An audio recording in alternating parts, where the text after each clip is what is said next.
Maths का sequence and series topic exercise 6.1। इसमें हम पहले सीक्वेंस क्या है, सीरीज क्या है, इन दोनों का डिफरेंस को स्टडी करेंगे। ठीक है, अब सीक्वेंस एंड सीरीज में पहले आ जाता है कि सीक्वेंस में लिखे हुए कुछ एलिमेंट्स, कुछ नंबर्स लिखे जो एक सीक्वेंस में लिखे थे। सीक्वेंस मतलब एक सेट पैटर्न में लिख दे, ठीक है ना। तो जैसे मैं कहती हूँ इवन नंबर्स लिखो, तो आपने उनको लिख दिया। मल्टीपल्स ऑफ 3 लिखो, ठीक है, ये लिख दिए। या बैक्टीरिया हर आधे घंटे बाद या घंटे बाद डबल होते जाते हैं, तो उनके लिखो। तो बैक्टीरिया शुरू में 1 था, फिर 2 हो गए, 2 से 4, 4 से 8, तो मतलब डबल होते जा रहे हैं बैक्टीरिया। तो ये एक मतलब सीक्वेंस में है, इसे हम क्या कहते हैं, सीक्वेंस। क्लियर। अब ये जो सीक्वेंस में लिखे हैं, इन्हीं फॉलोइंग पैटर्न्स को हम कहते हैं प्रोग्रेशन। जब सेट पैटर्न में लिखे होंगे, ठीक है, या तो वो सिंपल नंबरिंग में सेम डिफरेंस से बढ़ते जाए, या सेम रेशियो से बढ़ते जाए, या कम होते जाए। सेम डिफरेंस से या सेम रेशियो से जब वो बढ़ते या कम होते जाते हैं, उन्हें कहते हैं प्रोग्रेशन। ठीक है, एक आती है अरिथमेटिक प्रोग्रेशन, जो आपने 10th में करी है। ये सेम वही अरिथमेटिक प्रोग्रेशन रहेगी, लेकिन उसमें सिर्फ आपने एपी की टर्म्स और उनका सम किया है। इसमें मीन आ जाएगा, अरिथमेटिक मीन भी आ जाएगा। ठीक है, वो मीन जो हमने उसमें किया ना स्टैटिस्टिक्स में, उससे डिफरेंट होता है ये मीन। ठीक है, फिर दूसरा आ जाएगा ज्योमेट्रिक प्रोग्रेशन।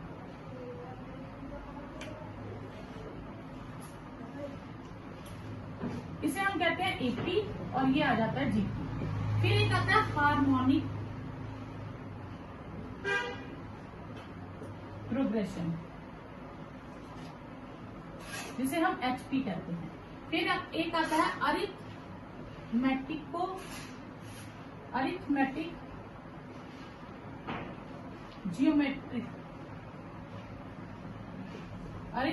Geometric progression. ठीक है, तो ये आपके सिलेबस में नहीं है। ठीक है, तो इससे रिलेटेड एक आधा क्वेश्चन होगा जो मतलब आएगा, तो ज्यादा आपने ये दो टॉपिक्स। ठीक है, इसमें क्या होता है, अरिथमेटिक और ज्योमेट्रिक दोनों के मिक्सचर हो जाता है।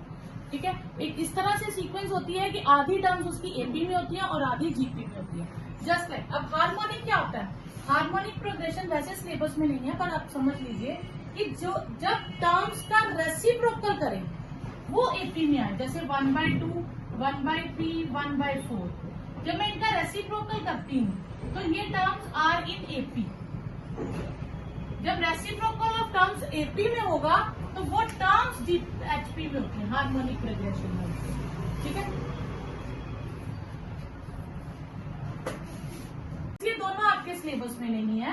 ठीक है, तो वैसे मैं आपको समझाना चाहूँ तो होती क्या है, जैसे ये आती है x + 2x4 + 3x3 + 4x4, इस तरह से।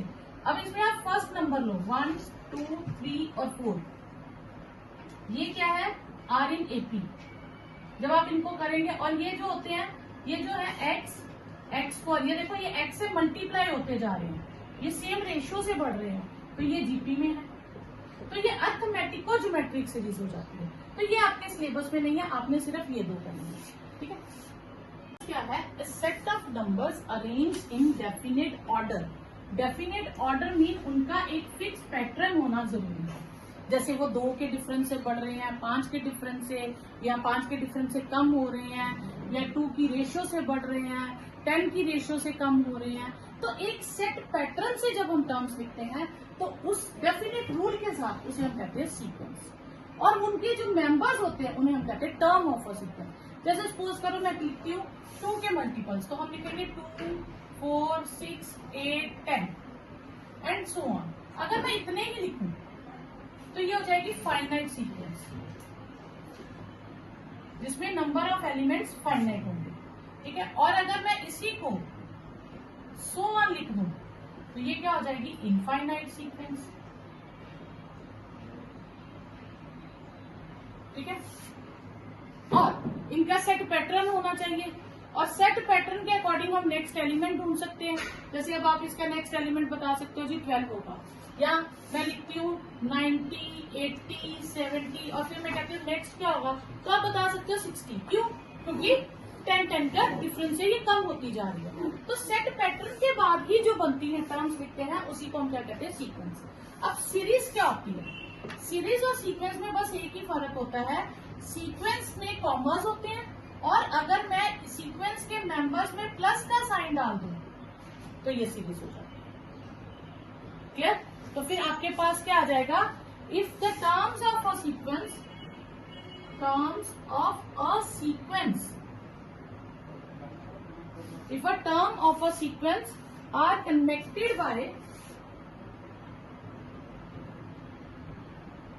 by plus sign, ठीक है, is known as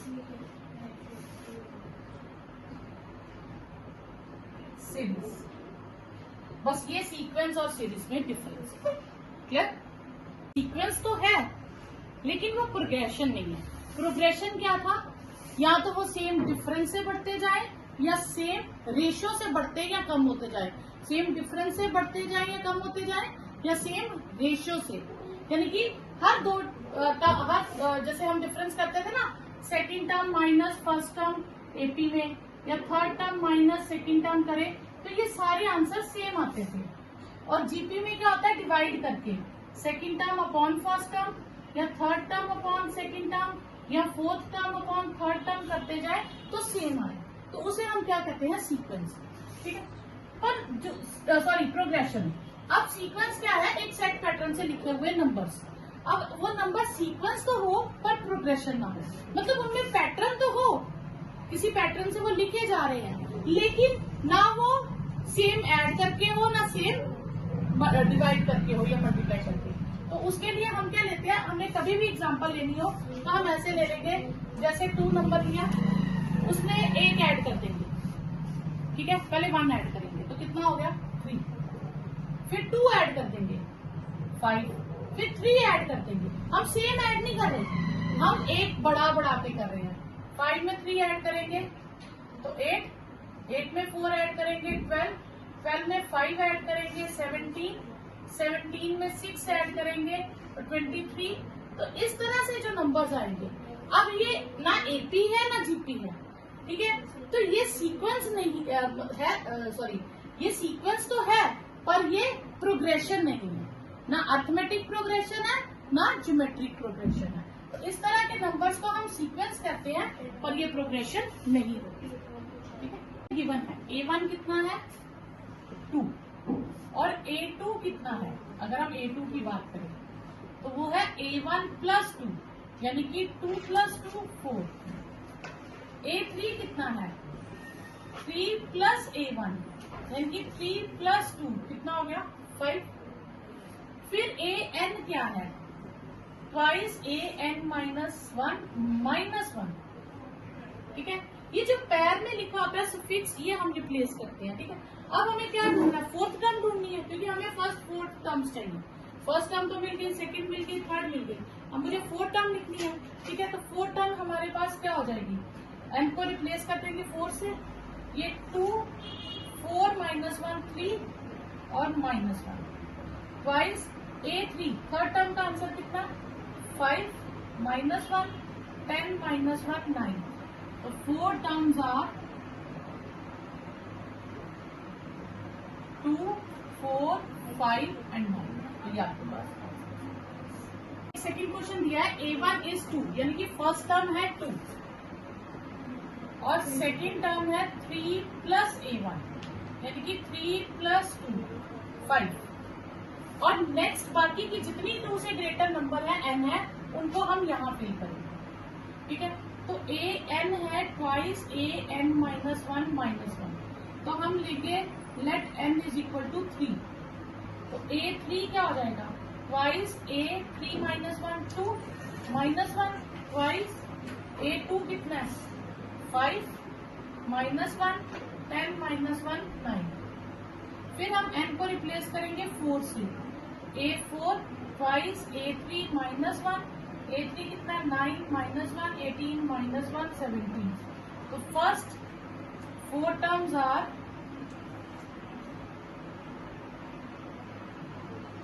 कौन कौन सी हुई, 2 5 9 और 7।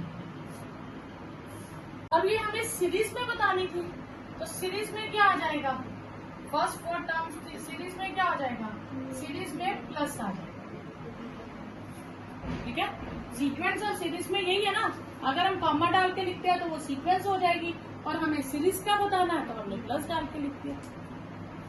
अब हमें first 5 terms of the following sequence लिखनी है इस बार। सीक्वेंस मतलब हमें कॉमास डाल के आंसर बताना है। तो n को 1 से रिप्लेस करेंगे, बिल्कुल सिंपल क्वेश्चन है। फिर n को 2 से रिप्लेस करेंगे, फिर 3 से रिप्लेस करेंगे, और फिर 4 से रिप्लेस करेंगे।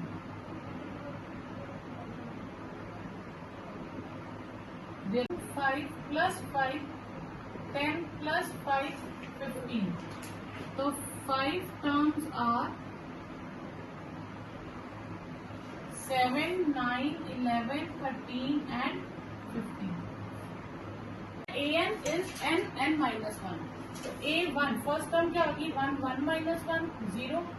सेकेंड टर्म क्या होगी, 2 2 minus 1 2. थर्ड टर्म क्या होगी, 3 3 minus 1 3 into 2 6. फोर्थ टर्म क्या होगी, 4 4 minus 1 12. और फिफ्थ टर्म क्या होगी, 5 5 minus 1 20. ठीक है, तो 5 टर्म्स आर 0 2 6 12 एंड 20. लिखनी होगी तो आप इसको डायरेक्टली भी लिख सकते हैं, 2 raised to power 1. ठीक है, तो 2 आ जाएगा, फिर 4, फिर 8, फिर 16 और फिर 32, क्योंकि 2 की पावर्स बढ़ाते जाओगे तो ये आ जाएगा। नेक्स्ट है फोर्थ पार्ट। फोर्थ पार्ट है an is n square plus 1, n square minus 1 और 2n minus 3 plus 1 upon 20।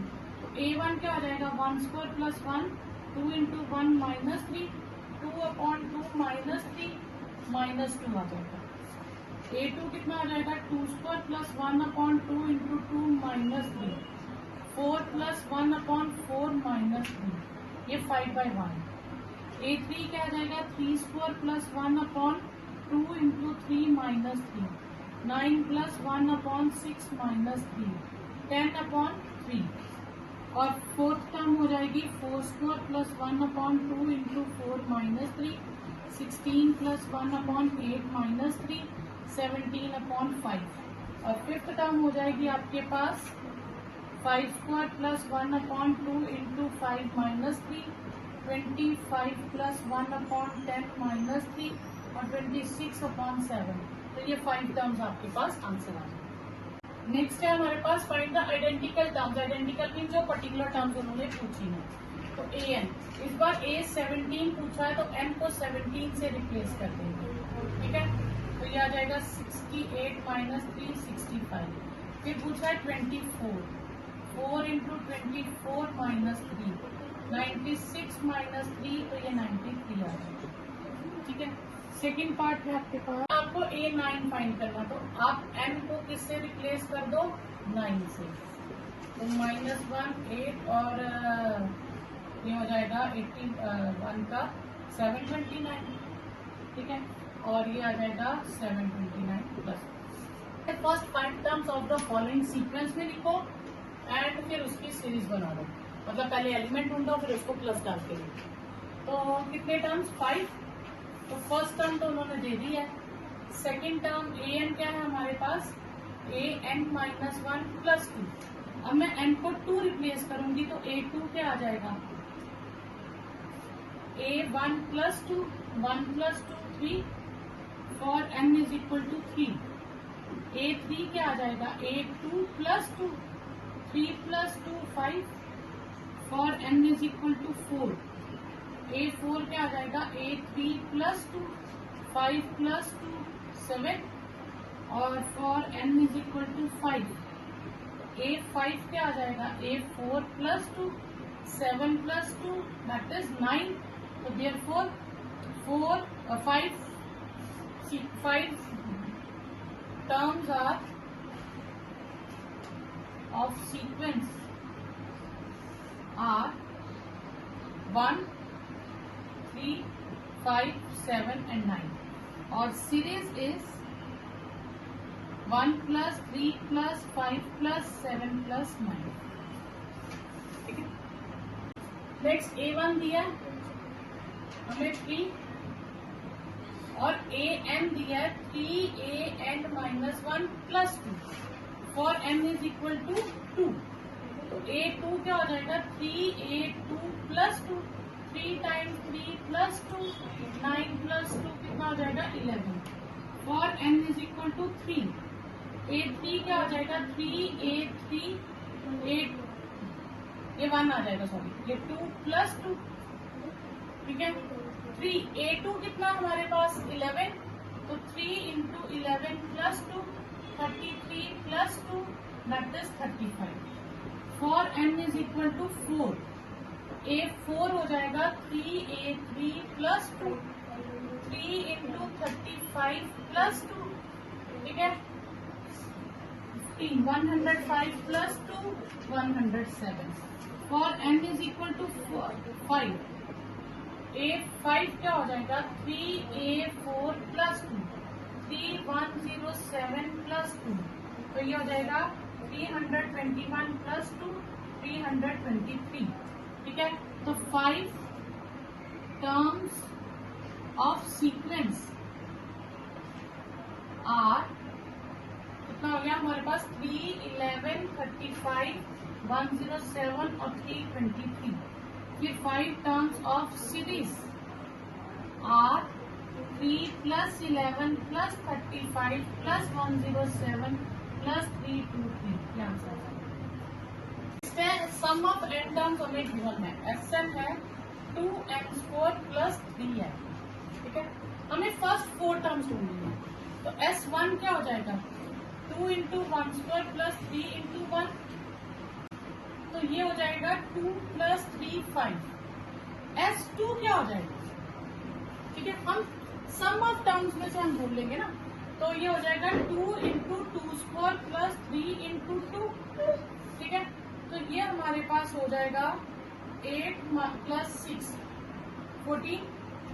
S3 क्या हो जाएगा 3² plus 3 into 3 9 plus 9 18 plus 9 27.